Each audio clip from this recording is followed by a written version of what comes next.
on est tenté à aller ailleurs, avec des amis, faire autre chose, profiter de ce bon temps. Mais là, vous sacrifiez une heure de vos vies qui ne sont pas sacrifiées, mais qui sont bénédictions pour vous. Ne l'oubliez pas.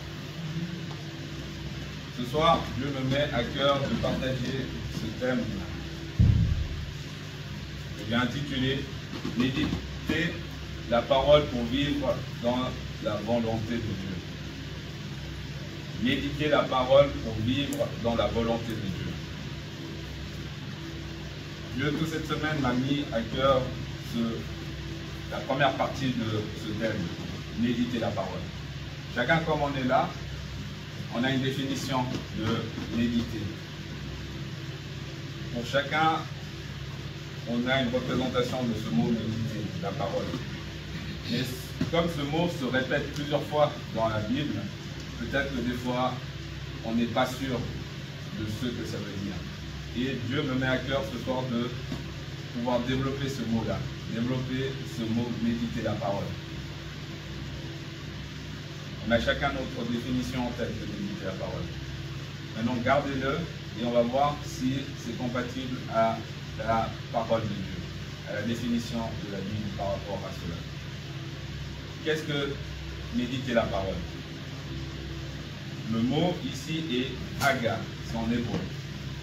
Aga. Il signifie murmurer, méditer, réfléchir, parler à soi-même, ruminer comme un animal qui ruminant sa nourriture. C'est se préparer, c'est se répéter la parole intérieurement. Y penser sans cesse. L'intégrer dans sa conscience. La mâcher jusqu'à ce qu'elle nous nourrisse spirituellement. C'est lent, hein? Mais on va reprendre des points clés. N'ayez pas peur. Hein, le thème à nous. Méditer la parole pour vivre dans la volonté de Dieu.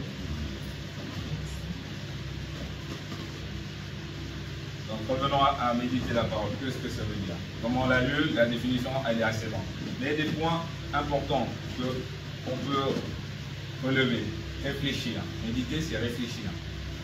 Quand tu lis quelque chose, quand tu lis la parole, tu réfléchis. Un premier pas. Tu réfléchis à ce que tu as lu, tu réfléchis à ce qui est rentré, ce que tu as compris, tu réfléchis à ça. C'est ruminer, ça j'ai bien aimé ça, ruminer, comme un animal. Comme les vaches par exemple, quand ils mangent l'herbe, ils mettent du temps avant d'avaler, ils ruminent. Ils ruminent dans leur bouche le goût de l'herbe qu'ils ont mangé, ou des feuilles qu'ils ont mangées. Et la parole de Dieu, c'est pareil. Quand tu lis la parole, méditer, ça je trouve que c'est un point fort. Tu dois ruminer aussi. Tu dois le garder en toi, d'abord. Pas lire comme si c'était un livre. On dit souvent qu'il ne faut pas lire la parole comme si c'était un livre. C'est ça. Donc tu lis ton verset ou tu lis le chapitre que tu as voulu lire et après tu le gardes. Tu le relis une deuxième fois pour que ça entre en toi. Donc ruminer, c'est ça. Tu rumines, tu te concentres sur cette parole-là, qu'elle reste, que tu la travailles, tu la travailles. Et ça va faire des effets mentalement. Déjà ça. En la ruminant, en la gardant, ça va faire des effets. On dit aussi la mâcher. Mâcher, c'est pas. Voilà, tu mâches. On dit, hein, quand on mange vite, c'est pas bien. Il faut savoir manger doucement, apprécier la nourriture. Tu mâches ta nourriture, tu apprécies ta nourriture quand tu l'avales. C'est pareil pour la parole de Dieu. Apprécie ce que tu es en train de dire. Quand tu la médites, apprécie. Si tu ne comprends pas, tu notes pour aller demander à un frère, demander à une sœur, demander à ton pasteur ce que ça veut dire, pour que ça reste justement, pour que ça ancre. La mâcher pour apprécier cette nourriture. Comme on le fait avec la nourriture céleste, terrestre, il faut faire pareil avec la parole de Dieu. Méditer, c'est aussi se nourrir spirituellement. En lisant la parole, en méditant la parole, tu te nourris spirituellement. Tu nourris ton esprit, tu nourris ton âme et tu reviens à ça, au principe, quand cette nourriture commence à agir dans ta vie. Donc méditer, c'est tous ces points-là. C'est tous ces points. Réfléchir et aussi parler à soi-même. Parler à soi-même. Qu'est-ce que ça veut dire? Parler à soi-même, c'est, là tu lis, tu peux te... En lisant plusieurs fois la Bible, là tu te parles. Moi, des fois, ça m'arrive de parler à moi-même. Quand je vois que je vais faire quelque chose de faux, je dis, ah non, là, c'est pas bien. Mais personne ne le voit parce que je me dis à moi-même, ah là, tu vas faire faux. Attention, la parole ne dit pas ça. Tu te parles à toi-même. Tu fais un pas, tu veux faire un pas de côté, tu dis, ah non, est-ce que c'est conforme à ce que la parole dit? Et ça, c'est justement, c'est pas venu du jour au lendemain, ne croyez pas. C'est en pratiquant la parole. C'est en étant accroché à la parole. C'est en ouvrant ma Bible, en lisant ce qui a été écrit, en écoutant quand les pasteurs prêchent et en revenant sur leur prêche. Toutes ces choses sont venues en moi, ancrées en moi, et ça a créé justement ça me met, je me parle à moi-même pour me dire stop, arrête, stop là. Parce que la parole est ancrée, elle commence à être ancrée. Ça ne vient pas comme ça, hein, mais c'est en méditant ces paroles, en lisant ces paroles que ça va commencer à venir. Et les effets vont se faire, les effets vont agir. Vous n'allez même pas vous rendre compte que vous êtes gentiment en train d'être transformé. Mais il faut d'abord lire ta parole, ouvrir ta parole et la lire. Le matin, tu peux prendre un temps pour lire ta parole. Le verset que tu vas lire, il peut t'aider, comme il ne peut pas, peut-être pas t'aider directement, mais reviens dessus si tu ne l'as pas compris. Dernièrement encore, je ne sais plus pourquoi c'est... Je parlais avec mon épouse sur un sujet pour un travail, et le sujet pour le travail, on n'était pas sûr de ce sujet-là. On doutait de ce sujet-là. Mais on a ouvert la Bible, on l'a lu, et comme de par hasard, Dieu, le chapitre qu'on a lu, le verset qu'on a lu, correspondait à la situation qu'on allait vivre ce jour-là. Dieu nous a rassurés. Alors, si tu n'ouvres pas ta Bible, si tu ne la lis pas, même le matin, 5 minutes, comment Dieu peut te rassurer? En ouvrant la Bible, en méditant la Bible le matin, en lisant un petit verset, si tu n'as pas le temps, ça peut t'aider pour ta journée. Ça peut, par exemple, tu ouvres, tu lis Proverbe, tu lis la sagesse, tu tombes sur un tour de la sagesse. Et toute la journée, tu seras porté par ce verset-là que tu as lu. Ça va cogiter dans ta tête. Tu vas penser à ce verset-là. Quand tu voudras, je ne sais pas, peut-être mal parler, répondre brusquement à un collègue ou quelqu'un t'a énervé, ce verset-là va te rattraper. Parce que le matin, tu as pris un temps de lecture, un temps pour lire la parole de Dieu. Méditer, c'est toutes ces choses. Ça te permet de ne pas pécher. Ça te permet d'être ancré en ton Dieu. Pourquoi la méditation est essentielle? Elle permet à la parole justement de descendre de la tête au cœur. Elle transforme notre manière de penser. Elle influence notre manière de vivre. C'est tous les points que je viens de dire. Méditer te transforme. Méditer te change ta façon d'être. Méditer change les paroles que tu peux avoir si tu as de la colère. Toutes ces choses, c'est en la parole de Dieu, dans la parole de Dieu que tu trouves cela. Mais il faut prendre le temps de l'ouvrir. C'est ça. Souvent, on ne prend pas assez le temps d'ouvrir cette parole et de s'asseoir et de regarder ça. D'écouter, de lire ça continuellement.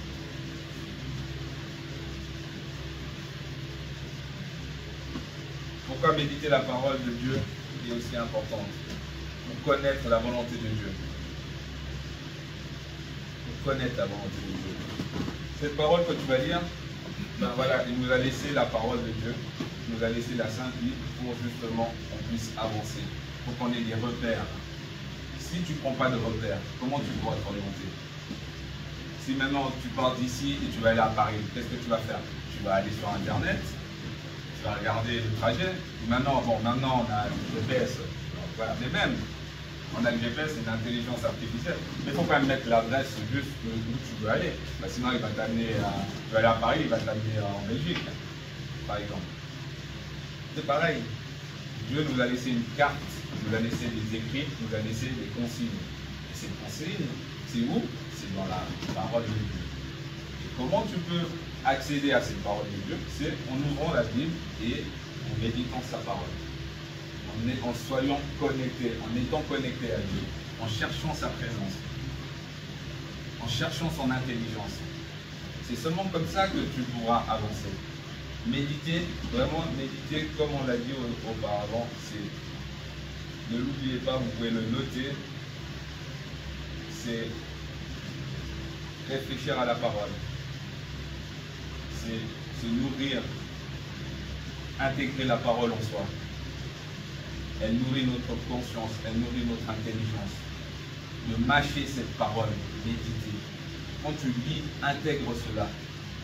Prends-le à cœur, prends-le en toi. Et comme je l'ai dit ici, tu ne comprends pas quelque chose, n'hésite pas à demander. N'hésite pas à aller te renseigner, à demander à ton frère, à ta mère, à ta soeur, à tes dirigeants, à tes pasteurs. Eux, ils sauront t'orienter. Parce que on peut lire la parole et après on va dire ah mais c'était trop compliqué, j'ai rien compris, et après justement tu te fatigues par rapport à ça. Et tu fais faux là. Faux, tu comprends pas, va chercher la solution. Méditer la parole aussi permet de nous écarter du péché. Plus cette parole est entrée en toi, plus elle va s'écarter du péché. Plus que tu penseras que tu faisais juste avant, mais Dieu va t'éclairer, il va t'ouvrir les yeux, et il va dire que ce que tu es en train de faire, c'est faux. Parce que les écrits sont plus sages et en train rentrer en toi. Et ça devient un style de vie. Ça devient un style de vie. Avant, comme j'étais là, je disais souvent, oh je t'adore, ci, je t'adore cela. Mais à force de lire la parole, en écouter les enseignements, on adore qui? On adore que qui? Voilà. Donc de dire je t'adore à tout va, ça ne va pas ça. Parce qu'on adore que Dieu. Ça c'est dans la parole que tu apprends ça. Ça te règle. Et tu ne dis plus ces choses-là. Tu ne te manifestes plus à faire des choses comme ça. Et tu peux même aller peut-être contredire un ami, un frère qui le dit souvent, te dire non, c'est pas comme ça parce que tu t'affirmes en tant qu'enfant de Dieu, et dire non, on adore que Dieu, parce que c'est ton Seigneur et c'est ton maître. Méditer la parole. Comment méditer la parole?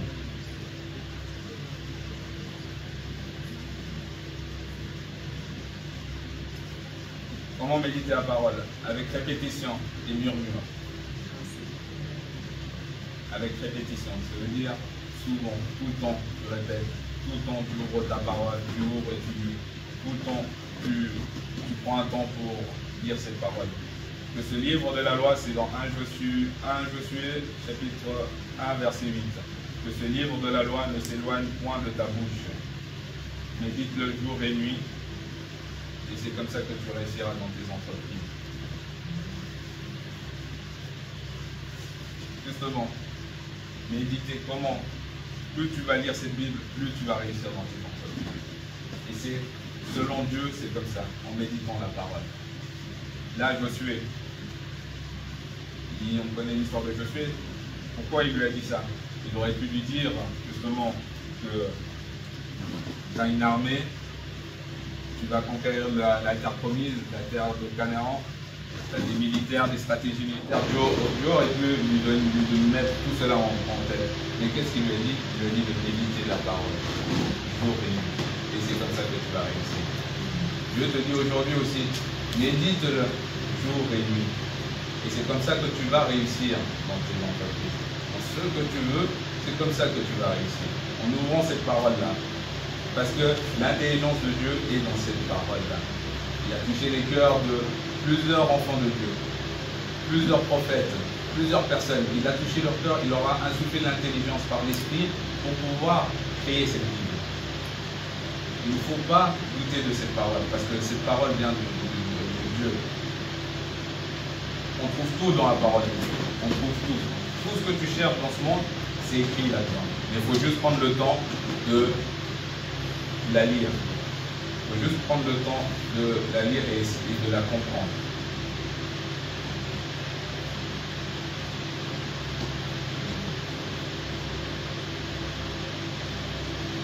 Quels sont les effets de la méditation de la parole? La transformation personnelle. Plus tu lis cette parole, plus tu te transformes personnellement. Plus tu changes. Plus tu deviens une nouvelle personne. Et c'est ça qui est beau. C'est ça qu'on cherche. Ressembler à Christ. Ressembler à l'œuvre de la croix. Ressembler à notre maître. Marcher comme lui. Mais si on veut marcher comme lui, devenir comme lui, la seule manière, c'est, comme je le répète, en lisant cette parole. Soyons attentifs à ces paroles. En soyant précis avec cette parole.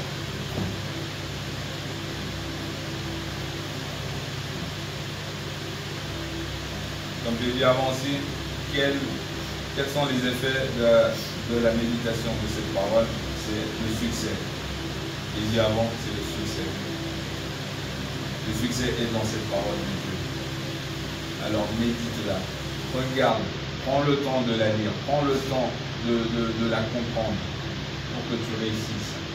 Comme Josué a réussi, comme Josué a vaincu les ennemis, comme Josué a réussi à diriger ce peuple qui était énorme, plus de 600 000 personnes, avoir cette intelligence.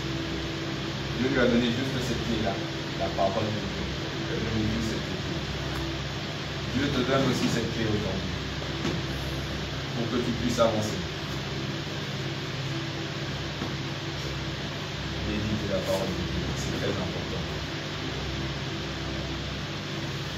On espère tous avoir des postes à responsabilité, comme on est là, en tant que, avec les études qu'on fait, le travail qu'on a. Et si on n'a pas l'intelligence, comment on pourra diriger l'école, diriger le travail que tu voudras faire? Si tu t'appuies sur ta propre intelligence, ça va être très compliqué. Ne l'oublie pas, appuie-toi toujours sur l'intelligence de Dieu. Intelligence de Dieu. Le début de la sagesse, c'est la crainte de l'Éternel et le commencement de la sagesse. Appuie-toi sur ça, la crainte de l'Éternel.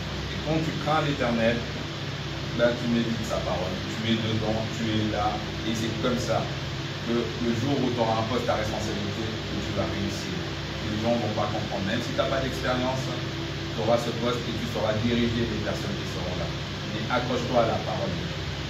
Accroche-toi à ce qui est écrit. Respecte-le. Humile cette parole. Vous verrez comment les fruits vont sortir. Humile cette parole. Vous verrez comment vous allez être transformé. Dieu est bon. C'est ce que Dieu m'a mis à cœur de partager avec vous. C'était vraiment ce point de méditer. J'espère que, comme elle en est là, que ça a pu vous aider. Vous avez pris des points, que ça a pu... Vous avez pu comprendre ce que c'était méditer la parole. Parce qu'on l'entend partout. Dans la Bible, je ne sais pas combien de fois elle est mentionnée, ce terme-là, méditer la parole. Donc maintenant, vous avez un aperçu de ce que c'est méditer la parole, en espérant que ça vous a aidé et que par cela, vous allez encore plus vous accrocher à cette parole de Dieu. Voilà ce que Dieu m'a mis à cœur, que Dieu bénisse sa parole. Amen.